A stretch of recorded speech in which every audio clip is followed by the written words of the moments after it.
not only the technical architecture we can give a lot of benefit, but also the way people want to organization is also want to be decentralized or be age first.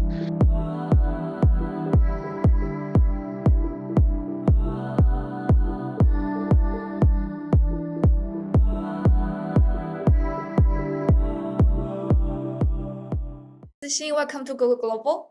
Very nice to have you here. Yeah, yeah. I'm also great to meet you, Xiaohan. Because I know this is going to be your very first episode for the podcast interview. So it's my great honor to have you here. Well, first of all, could you just give us the introduction of what is Tonbo? Yeah, we are a startup and we start with uh, uh, to September 2023, and Tonbo is our first open source project. It could be used to develop other data intensive applications, such as we want to deliver the SaaS service we want to deliver in the next 12 months. So basically, it's like RocksDB,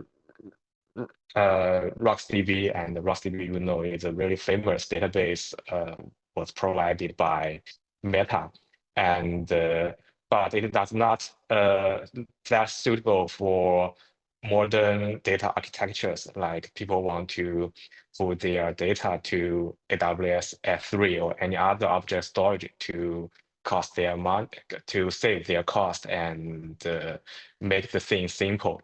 So we want to build a data infrastructure on top of the Tonbo and make all things can be flexible and more efficient in the modern data architecture. Yeah, in my eyes, almost all the companies just run the public cloud or other SaaS surveys in my eyes. Okay. So instead of serving for the big corporates, you just talked on the SMEs and other developers, including the individual developers, right? Well, as we know, the most customers of data analytical processing is they are those big companies such as AWS and Apple and such companies. But we think because 2025, the year of the AI agent, right? We believe that there are much more indie hackers, indie developers, and small business teams will have lots of demand on data analytics. So we want to deliver those flexible database to those small companies or indie hackers. In order to tackle with this type of problem, you must have some differentiated pricing strategy, which is different from the traditional ones, right? Yeah, because to those traditional database as a service, if the vendors always provide like you can calculate the cost by per hours or per day. It is really expensive to those indie hackers or startups because they always move fast and want to deliver their service like a very cheap price. So we want to give people that first of all, we can calculate the cost by second, and if you do not use the database at all, you can release the resource, and we do not charge any fee to the released instance. So that's basically two things we want to on the pricing model, I think. In terms of the generation of Tonbo, the idea of creating Tonbo must be derived from the work experience in Badens. So back then, what inspired you and what type of responsibilities that you have at that moment? Yes, I previously worked in ByteDance before, and before ByteDance, I always work in the most biggest internet companies, and I built data infrastructures and Rust infrastructures in there. Rust is very new and very famous language, computer language, and uh, at that time we have some experimental architectures, and there something like edge first. We put a lot of compute to the like edge data centers or even user devices, and we think it's a really efficient architecture that we save lots of money and save lots of cost in that architecture.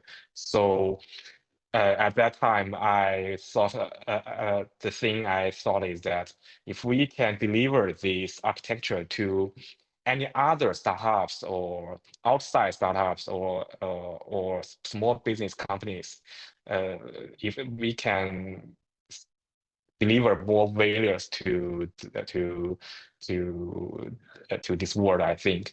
So I got out of the I get out of the ByteDance and want to and build this startup.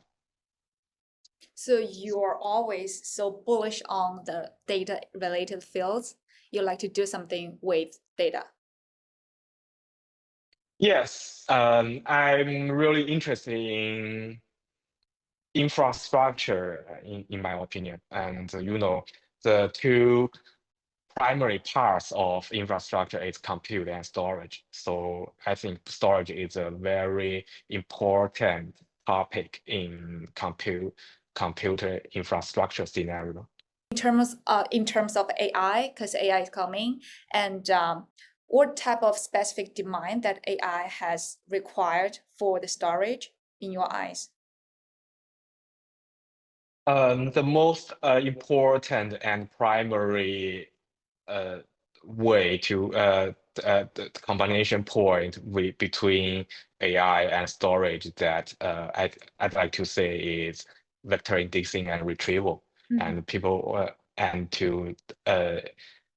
people all know that in much more famous words like RAG or RAG in AI agent, because we all know that AI does not have very exact memories. Or they have AI will have illustrations like they do not know how to calculate like 1000 plus 1024, like those things.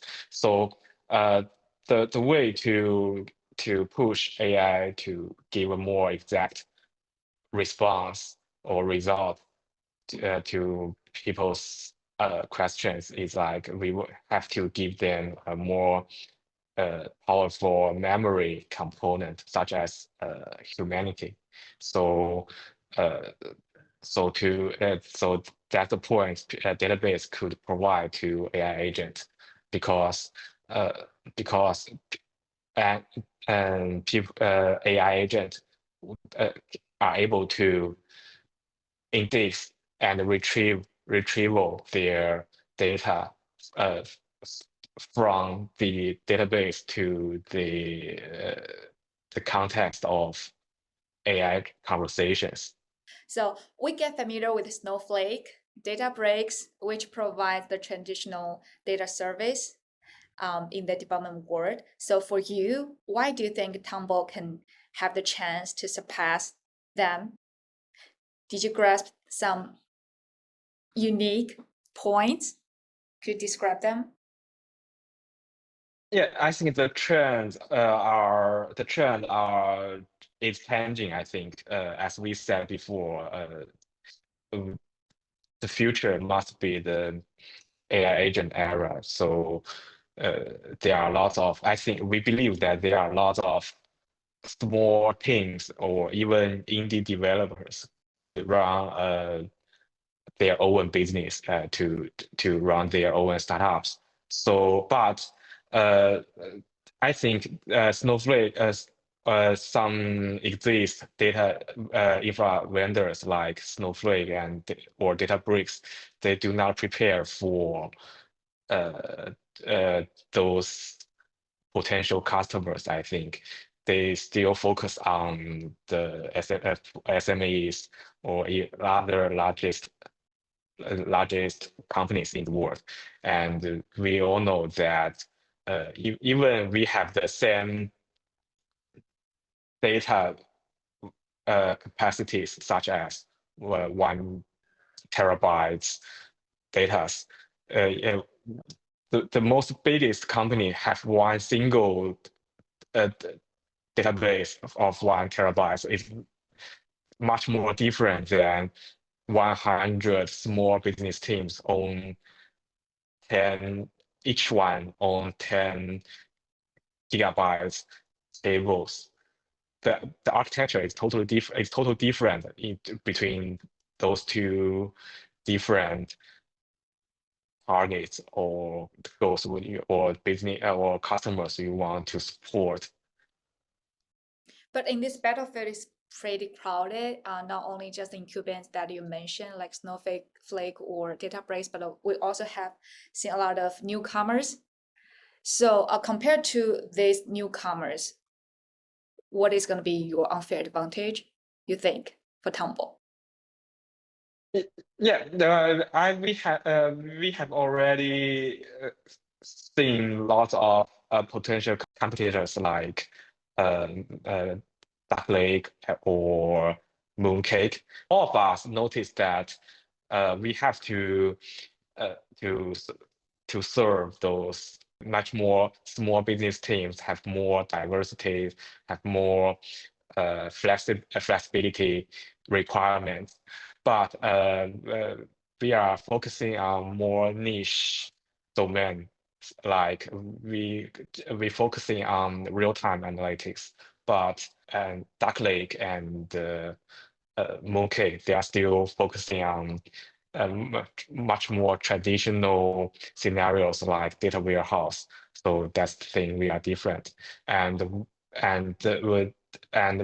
why we push us to make this choice is that we think lots of requirements in the AI agent era, the data infra requirements is all about real-time analytics, such as indexing, vector indexing retrieval, such as observability.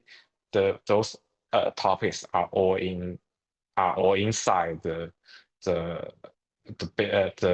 real-time analytics. So let's move to edge computing, because you've mentioned edge computing, this term, for a lot of time during the previous interview.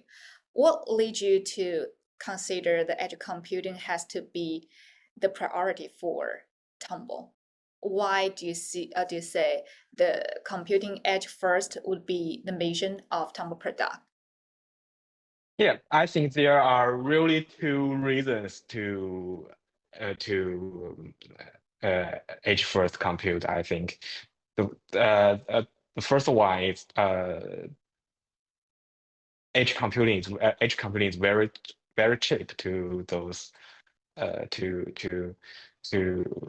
the traditional cloud native compute. I think because there are lots of compute resource has already in like edge data centers in our device or in our mobile phones, but we are rarely to use it at the moment.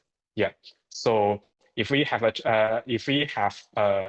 an opportunity to use those compute resource in this edge scenarios and we can combine with the storage in the clouds in the remote cloud, then we can find a very cheap way to, because the storage in the cloud are very cheap, right? And the compute in the edge are really also very cheap.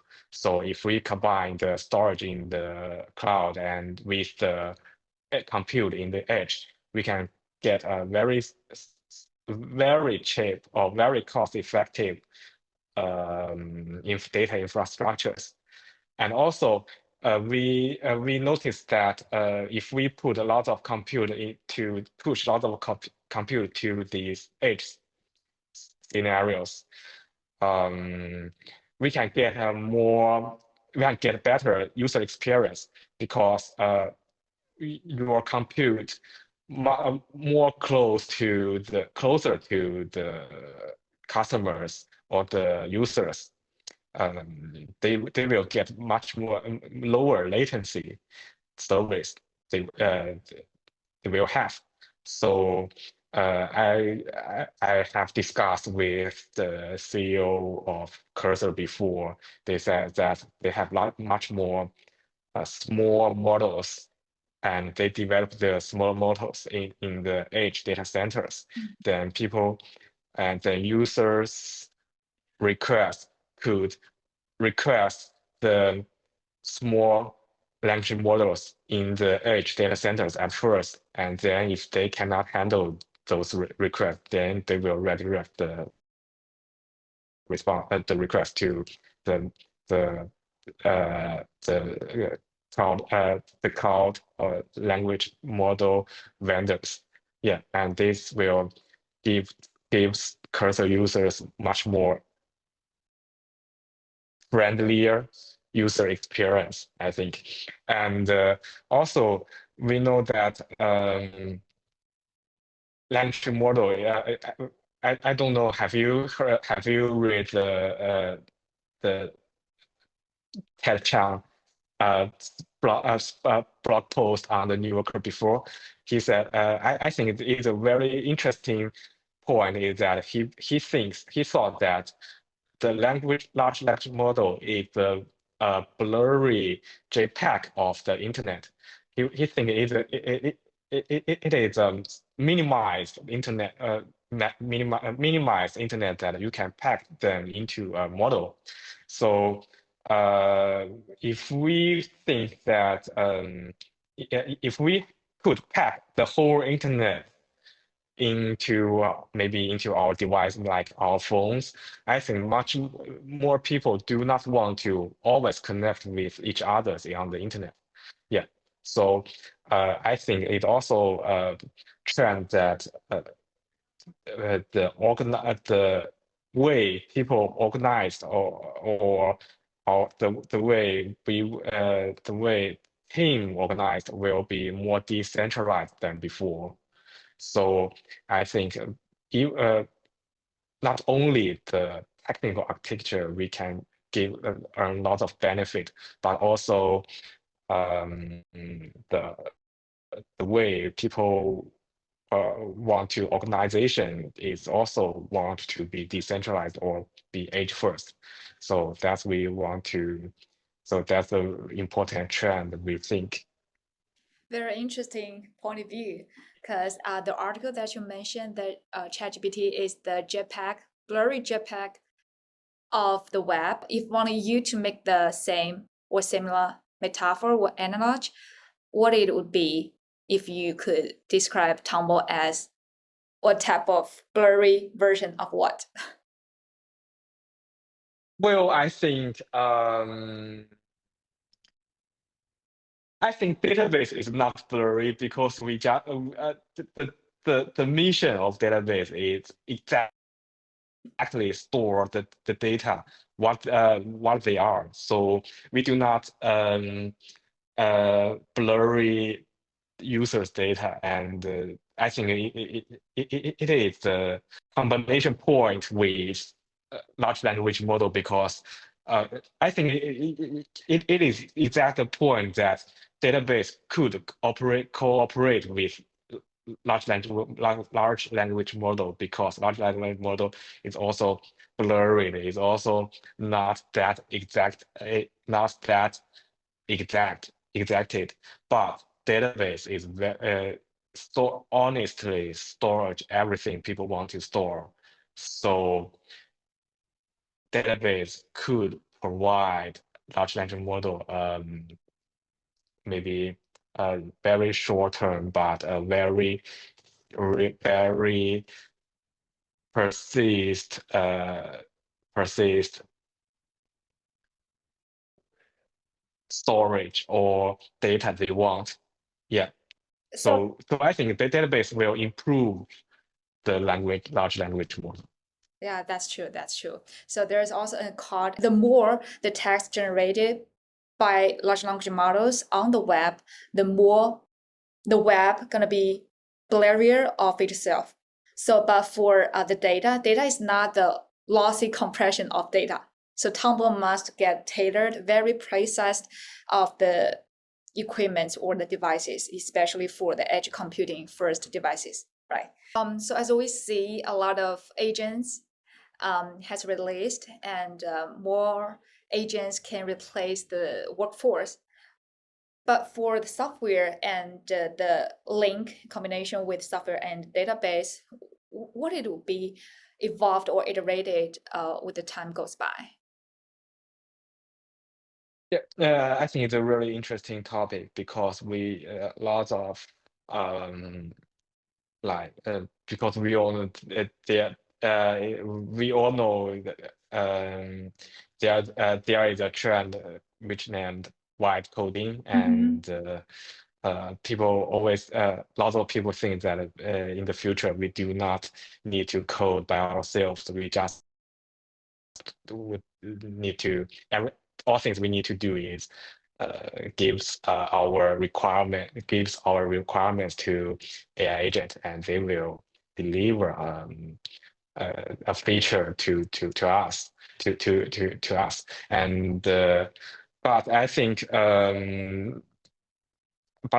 that a large language model or AI agent is very high, has very high latency, right?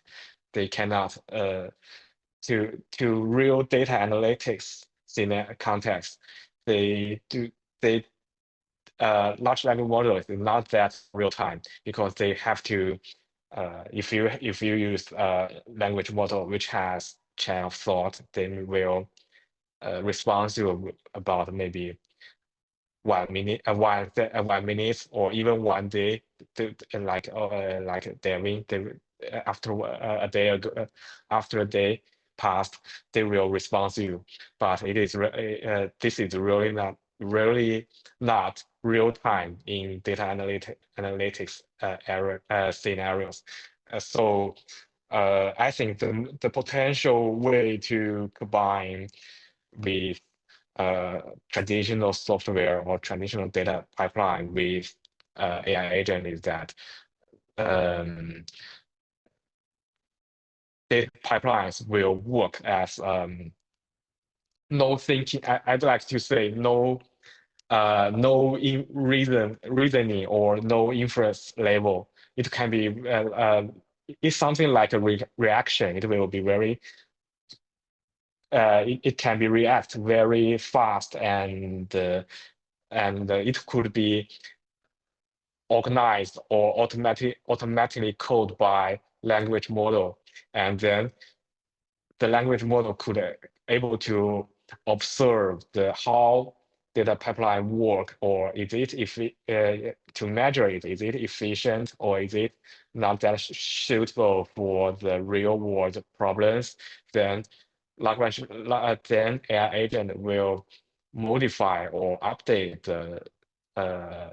the data pipeline, and then we can make large language AI agent and data pipelines in different layers, and the traditional data pipelines are more efficient, more lower latency, and but AI agent is more smarter or more um, have more intelligent. Yeah. Yeah, so there is a part named automatic coding embedded in the traditional data pipeline, right? You mentioned. Yeah, so I think there are two reactions between data traditional software, traditional data pipelines, and AI agent.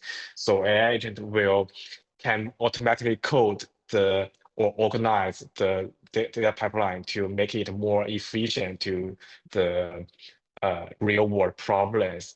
And then AI agent could observe the efficiency of the data pipeline, and then they can automatically manage or update uh, the data pipelines. So I think automatically coding and automatically observation are two really important ways to combine AI agent and the traditional data pipeline. It sounds like the coding capabilities combined with the observability, which can lead to the robotics, right? You get the information real time and also execute in the real time. So you're going to accelerate the process of robotics. Yeah, it's a really interesting topic. We have discussed with lots of robotics startups, and I think the trend in robotics is not much clearer than internet IT than web, I'd like to say, because those robotics that does not have a real business in the real world at this moment. But real-time data analytics must work in the context, like you have the real-time data, right? Because you do not have a real business, you do not have real-time data. So, but in the web scenario, or maybe Web3 scenarios, I thought that there are a lot of real business are working, so they are more focusing, they are more have more interest in real-time data analytics. So that's the first step we want to deliver. We want to work with traditional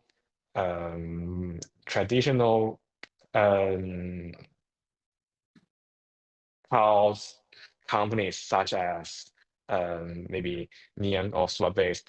They are focusing on the web scenarios, and we will start at the web at first, and then if everything is ready in robotics, I think they have their problems, and if everything is ready, we will start cooperating with robotics startups, I think. Wow, sounds great. So maybe in the near future, we can see the great collaborations with Tonbo and other robotic startups, and also the upstream vendors like chips companies, maybe. Yeah, I'm very interested in embedded programs, softwares, not only about web, I think. There is a very interesting trend I saw that there is a company, a startup called Express Eve, and they ship not only a chip but also around the chip a whole environment and the software infrastructure to them. So I think the problem to the embedded programming is we cannot write a software embedded program and then run it to run kinds of chips or architecture platforms. But we can do it in web, right? Because we only write Tonbo once, and we can deploy it to like AWS or Cloudflare or any other platforms. But we cannot do that in embedded programming embedded programming scenarios. So if there is a target platform that is open, and also it is it is much more modular, and then we can maybe migrate on the Tonbo or any other softwares from web to embedded programming from the to the um, edge devices, then we can get a more, I'd like to say, more edge compute So in the future. it sounds like it's gonna be a full stack solution, involves different functionalities provided from different vendors, right? In your view, what does the future timeline of edge computing would be like? Is the edge computing would be ubiquitous? You can see it everywhere.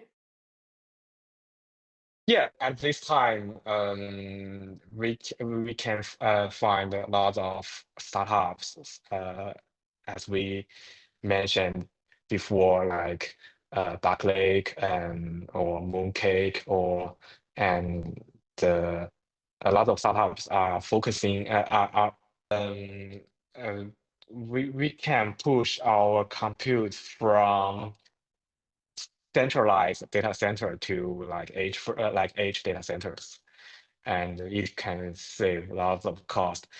But I think it can be pushed much more. It can push much away from the edge data centers. Like we can push lots of codes, push down lots of compute from edge data centers to our laptops or our mobile phones, or even we said that like our edge chips, edge edge sensors, then we can get a more efficient and more lower latency compute features or data pipelines. So I think it could be more efficient than much efficient than before. Mm-hmm. I also want to know some progress in your business. So could you just tell us what kind of customers you are working very closely with? Yeah. Um, because we all know that there are lots of full stack developers or indie hackers to deliver their AI agent business in this age and in this era, and lots of them are familiar with Postgres. It is the most famous database in the world, and but we all know that it is not good at data analytical processing. So that we want to try to do is that we want to build a headless database, which means they behind our Tumble as a service is behind the Postgres service, so people can access our Tumble service uh, via Postgres SQL. The most tools they are familiar with, the tools they are most familiar with, and then uh, uh, and then they can get a quite efficient data processing abilities they can have. So that we are trying to so that's the plan we are trying to deliver. So we will cooperate with other Postgres hosting vendors such as Supabase, such as Neon, and we will deliver our service like Postgres extension on their marketplace, so users can use our service from the platforms they are really familiar with. Yeah, you're getting more and more popular and hot in Silicon Valley because you've already got a lot of attention and attraction from some rapidly growing startups like Supabase and Cursor you mentioned. So they are the organized startups and they are pretty famous as well. But for most of your customers, they are developers. Have you ever met some problems when you encounter with the developer customers? Is there any challenge? alongside the way? Because it's Yes. pretty much, yeah, oh, sorry, because it's pretty much different when you serve the big corporates as the customers. Yes, because we are not in the US, right? And the most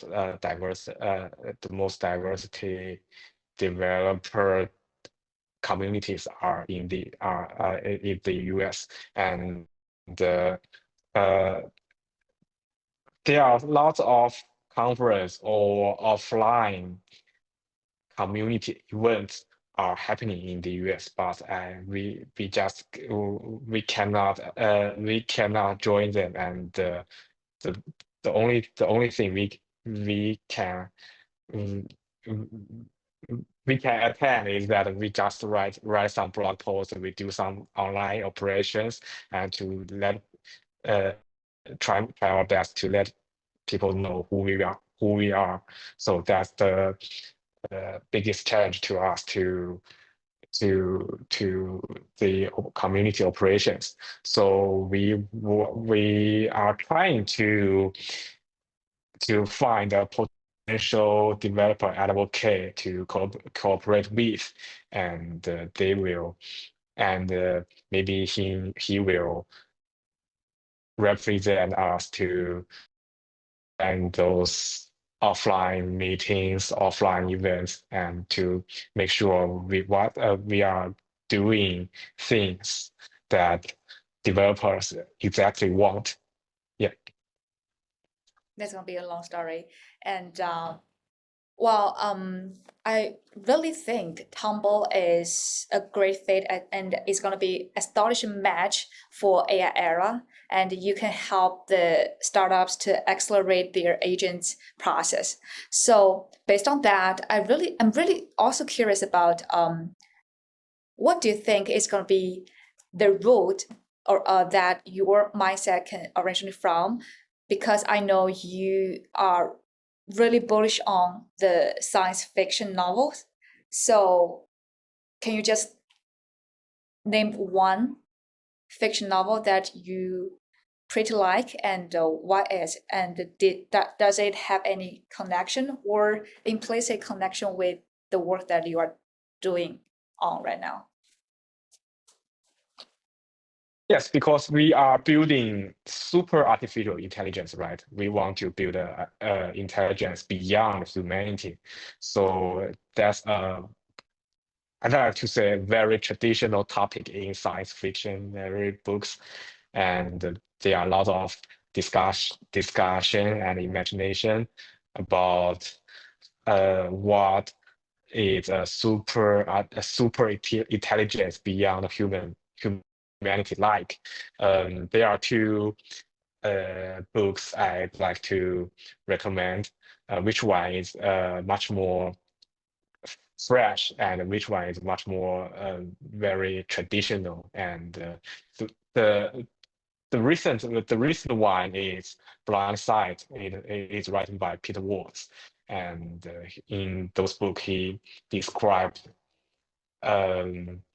kinds of aliens, but it is not that kind of aliens we imagined before, and obviously it is super intelligence beyond humanity. And also there are a lot of another book which is called Solaris, and it was written in the last centuries, and I'd like to say it's very classic, and lots of lots of people lots of computer scientists or developers are inspired by this book. And even there is a open operation system which called Stories. Yeah. It's really interesting because the fiction novel always unveils something not exactly exist in this world, but with the imagination about the future. But what you have done is exact collaborating with the data things. So there are contrary points presented to the world. If I ask, how do you view yourself, the characteristics what it would be, if you can give us some words to describe yourself.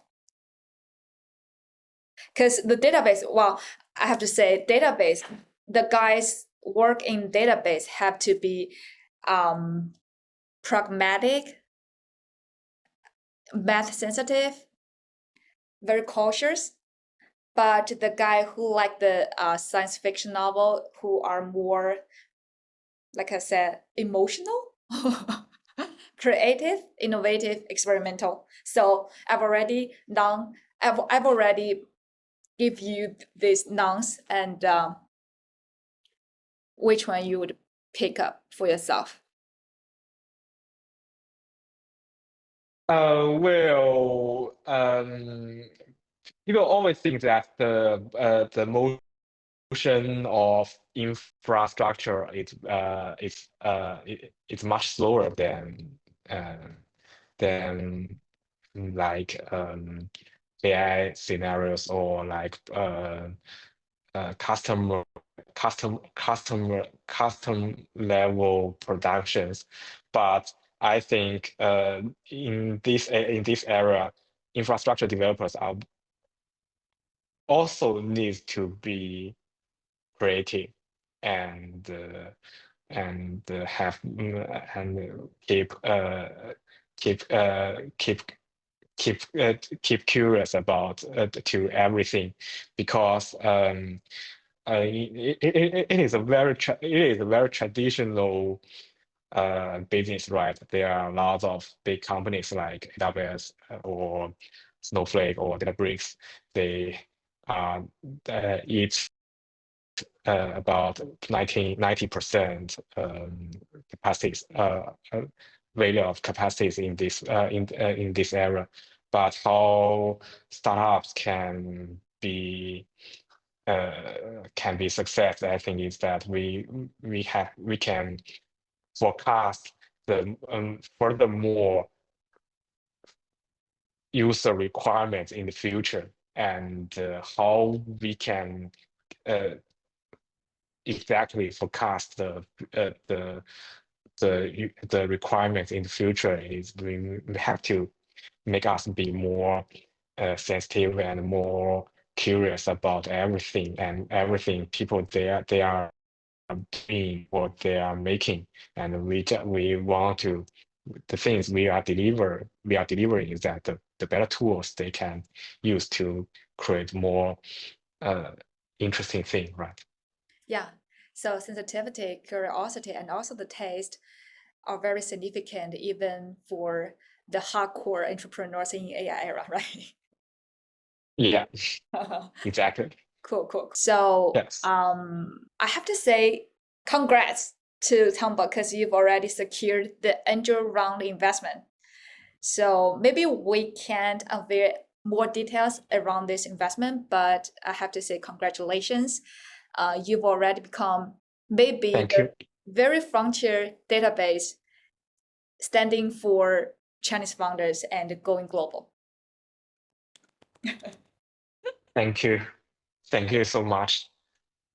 Okay, so this is all about today's episode, and very welcome again for Zixing to join us, and hope to see your progress and have you here again. To Xiaohan, and I'm very nervous about the podcast before this, because this is my first time to be invited into a podcast show, and hope I share much more my thoughts or my opinions to with you and any other viewers.